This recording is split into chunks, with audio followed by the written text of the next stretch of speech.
এই রেসিপিটি দেখে তেল পটল মনে হলো এটা কিন্তু তেল পটল নয়, কিন্তু এই রেসিপিটার কি যে নাম দেওয়া যায় সেটাও আমি আবার বুঝতে পারছি না। তোমরা পুরো ভিডিওটা দেখে শেষে যাওয়ার সময় একটা ছোট্ট কমেন্টে জানিয়ে যেও তো এই রেসিপিটার কি নাম দেওয়া যায়।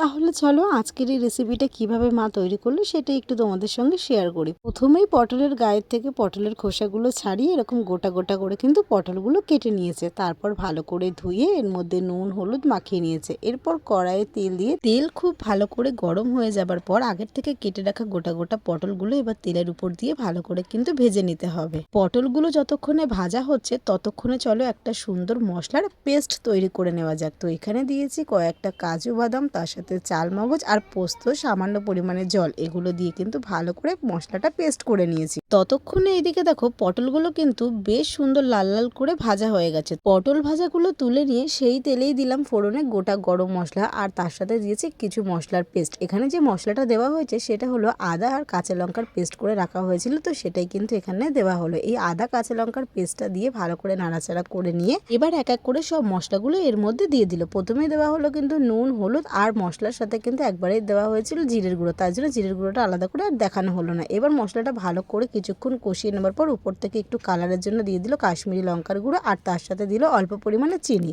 প্রত্যেকটা রান্নায় দুদানা চিনি ফেলে দিলে কিন্তু সেই রান্নার কালার আর স্বাদ দুটোই কিন্তু সুন্দর দেখায়। তো দেখো কত সুন্দর কালার এসেছে আর মশলা থেকে কিন্তু একদম তেল ছেড়ে গেছে। তো মশলা থেকে তেল বেরিয়ে আসার পর এবার আগের থেকে যে কাজু বাদাম চালমগজ পোস্তটা বেটে রাখা হয়েছিল সেই পেস্টটা এর মধ্যে দিয়ে হালকা নাড়াচাড়া করে উপর থেকে জায়ফলের গুঁড়ো দেওয়া হয়েছে। অল্প পরিমাণে জায়ফলের গুঁড়োটা দেবে যাতে ফ্লেভারটা খুব সুন্দর আসে। আর দেখো মশলাটার থেকে তেল ছেড়ে দিয়েছে আর মশলার কালারেই কিন্তু রান্নার স্বাদ ফুটে ওঠে। তারপর এতে অল্প পরিমাণে জল দিয়েছে, বেশি যেহেতু এটা ঝোল হবে না সেই জন্য কিন্তু সামান্য পরিমাণে জল দিয়েছে। তোমরা তোমাদের পরিমাণ অনুযায়ী জল দেবে। তো ঝোলটা ফুটে যাবার পর কিন্তু উপর থেকে ভেজে রাখা পটলগুলো দিয়ে দিল। আর দেখো পটলগুলো দিয়ে সুন্দর করে কিন্তু কষিয়ে নিয়েছে আর কত সুন্দর টকবক করে ঝোলটা ফুটছে। তার সাথে কিন্তু রান্নাটাও যে কত ভালো হয়েছে সেটা কিন্তু কালারটা দেখেই বোঝা যাচ্ছে। আর সত্যি এই রান্নার টেস্টটা কিন্তু দারুণ হয়েছিল। নামানোর সময় উপর থেকে অল্প পরিমাণে ঘি ছড়িয়ে নামিয়ে নিলে কিন্তু তৈরি হয়ে গেল এরকম সুন্দর একটা পটলের দুর্দান্ত রেসিপি। গরম ভাতের সঙ্গে যখন পটলের এই রেসিপিটা তৈরি করে খাবে তখন দেখবে দারুণ লাগবে। থালায় একটাও ভাত থাকবে না, সব ভাত কিন্তু এক নিমিষে শেষ হয়ে যাবে।